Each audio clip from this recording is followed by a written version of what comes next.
Hello everyone, I'm here in the well of curiosity with another science experiment for you to try at home. Now, just like my last experiment, this is another sugary one, but in a very different way. It doesn't require much at all, so let's get stuck in. I hope you enjoy. So, for this experiment, as I said, you don't need very much at all. All that you need is some warm water, a bit of paper, a plate, and some sort of sugary, colourful sweet. I'm using Skittles for mine, but it doesn't have to be Skittles. M&Ms will work just as well, whatever you can find. So all you need to do, make sure that your paper is on top of your plate, grab a handful of Skittles and just scatter them around. I'm going to give you a closer view of this in just a moment. But just scatter them around, just so they've got a little bit of space in between those Skittles there. And then all you need to do, once you've arranged your Skittles in whatever pattern you like, mine's fairly random, grab your warm water and very slowly and very carefully pour it over all of those Skittles. They've all got a covering of water there. Don't worry about the paper there, just get it nice and soaked.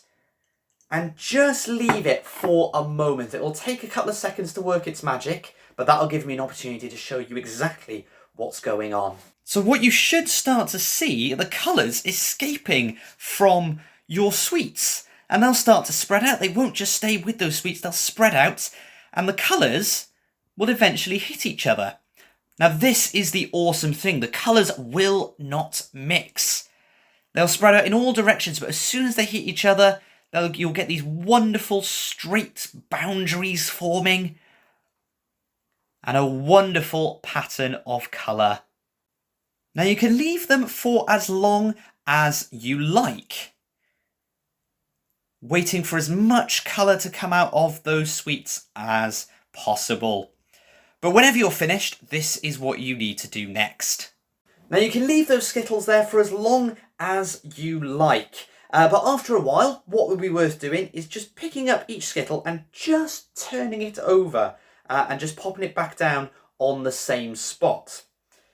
Now, once you do that, something quite cool will be revealed. You'll be able to see exactly what's been happening underneath those Skittles.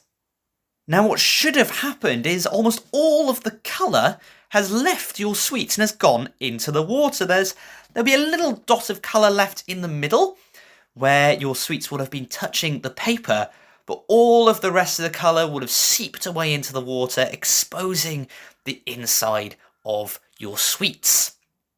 Now, after you've done that, the colour will continue to leak away into the water. You can leave it there as long as you like. But after a while, what you need to do is you need to just grab the edges of the paper and very carefully tip the water and the sweets off onto your plate. And what you should get left with is a wonderful pattern, an abstract watercolour pattern on your bit of paper, where all of the colour from those sweets has gone into the paper there. And you can hang that up somewhere to dry, and you've actually ended up with a wonderful little piece of art from your experiment. So what exactly was happening in that experiment? Well, sweets like Skittles will have a covering of sugar. That's where you find all of those wonderful bright colours. And when you pour warm water over that sugar, it begins to dissolve. And it moves through the water in a process we call diffusion. Basically, that sugar is moving from a place where there's a lot of sugar in the sweet to a place where there's not a lot of sugar in the water. But the real question is this: why do the colours not mix? Well, as I said, the sugar is trying to move from somewhere with a lot of sugar to not a lot of sugar. It basically wants everywhere to have the same amount of sugar.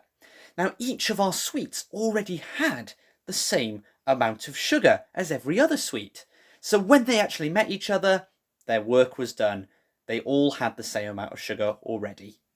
Now, if you have given this experiment a go, if you have made some sort of crazy pattern that you want to show off to the world, either drop me a message or leave it in the comments below and I will take a look at it.